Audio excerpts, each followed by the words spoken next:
Up next for the Build for Others, we're going to build the Airfix Supermarine Spitfire. And I don't know which markings it is. I didn't look. I just grabbed it. That's the last of the British planes, I believe. World War II British planes. So basically all I got left now is after this one will be basically 109s, mostly German planes, and they're pretty much same colors. So that's we'll probably try to do most of them at the same time, but we'll do this one next since finished the Hurricane. Then we'll do the Supermarine Spitfire and work on that. I never built the Airfix one, so that will be a unique and different. So stay tuned for that. Probably I want to try to start this week. If not, probably be the weekend. I may take just a little break from building the plane, but who knows? Just see how far along we get. The Ratte. I did get all the track on. I got all the road wheels on, which is, it's basically 3 sections. I did have a little problem though. It's a little crooked, some of the track, and I was trying to get it over the curve and just kept adding glue and just kept falling off and everything. So it's not too bad. I mean, you can see it just a little bit, but what I'm going to do is once I get the hull together and paint it, and what I'm going to do is once I paint it, after I prime it and everything, I'm going to go in with a little bit of tulip just to square off any gaps that I have, because I don't know how in the hell it happened, but it did. And what I'm going to do is I'm not going to do mud casing. I don't really care for it. It ain't like you're doing a tank in North Vietnam where it's just all mud, and some of the German stuff was all mud. But I will put some a little bit of more weathering on it, just to it'll hide some of it and it'll just make it look more realistic, and it'll basically be the pigments, and I'll show everyone once we get there. But anyway, I got the track on.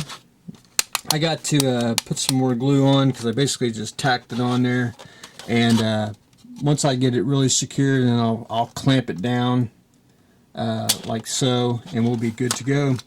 And then we can start putting the superstructure together. And it's going to be very little sanding at all. It's just a little bit on the track here from my no-stick glue method here. But anyway, that's where we stand on that. So hopefully we'll get a little more done on it.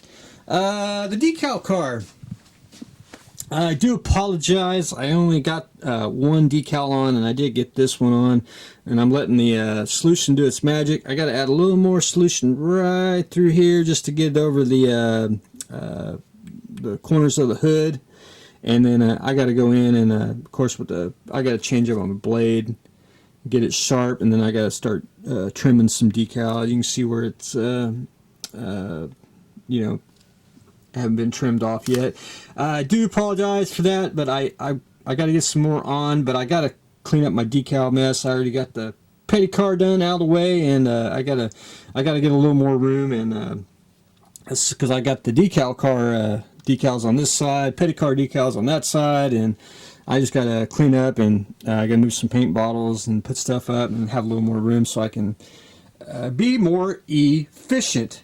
But the Viper, I'm probably going to have to work on it on Mondays. I'm just going to have to not work on anything else and just work on that on Mondays and just call Viper Mondays. So that's what I'm planning on doing. So hopefully, because I signed the contract and I gotta really get on it. So I'll probably do that.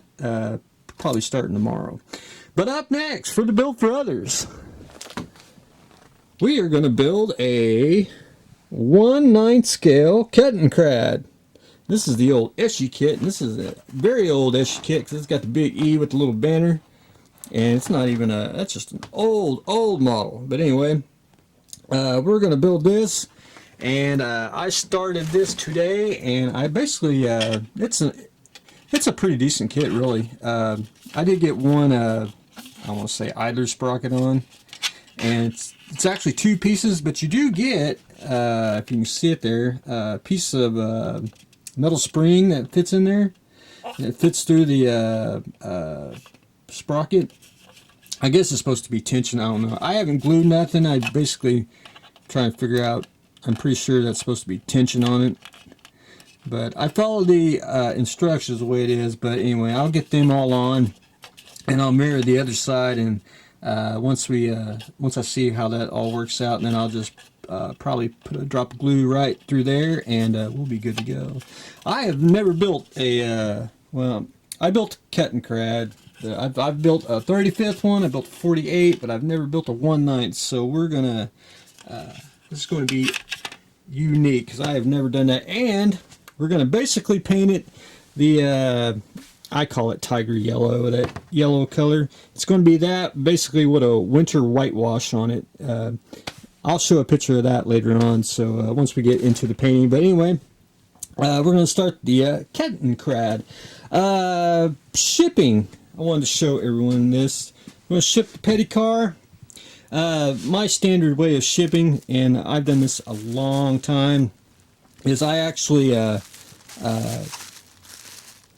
roll it. I keep rolling, and then I tape the shrink wrap. So I basically make like for example, a sub sandwich out of it, and that will make the journey. But anyway, I always want to show. I always buy a bunch of bubble wrap. Sometimes I buy the big thick ones. Sometimes I buy the small ones, just depending on what needs to be done. So I always want to show everyone that I do ship models, and they are bubble wrap. You know, sometimes they do break. You know, that's just the way it is. But anyway, I wanted to show that. So that will be gone today. My paint rack. I've had this thing for about 10 years. Hobby store owner gave it to me. It's actually an old Citadel paint rack, and I modified it to fit paints. It's actually nothing more than a well, I gotta choose my words. I want to use explicit cuss words for it. Catch-all shelf, and you really can't use anything. You can only use, you know, that much of it from here, because you really can't grab nothing. So what I'm going to do is I'm going to probably get rid of this. I'm going to actually, I got a lot of molds here. I'm going to probably get rid of them. A lot of them are shot, and others I basically kept because I mean, they're still good. It's just I can't really sell them. A lot of people don't want some things. Well, you know, I do have a gremlin skull, you know, but anyway, we won't get to that. I want to take all this down. I need the space because I'm actually getting a lot of more. I'm doing a lot more builds now, and I usually try to keep it for 2 tables, but I'm thinking I'm going to have to go to the 3rd table, which is why I'm going to take my paints, and I'm going to actually put it behind the door here. That way it'll hide the paint out of the way, and then I can just go to it and pull the paint out when I need it, and it won't be here just being a big cluster. And I have the computer for reference, which that's got to be in here so we can do the modeling and you know, doing the computer, the corresponding, and all that good stuff. But anyway, that's my game plan, which I may take probably a couple of days. I got to do a little cleaning, so hopefully I'll get more. It shouldn't affect people's builds because it's got to dry, and I got to do a little cleanup so I can be a little more efficient. But anyway, that is what I've got going on today. I'm going to get rid of the paint rag, do a little consolidating there. More on the decal car. Starting the Kettenkrad. Going to start the submarine Spitfire, and we are putting the track on the Ratte. So stay tuned for the next exciting episode.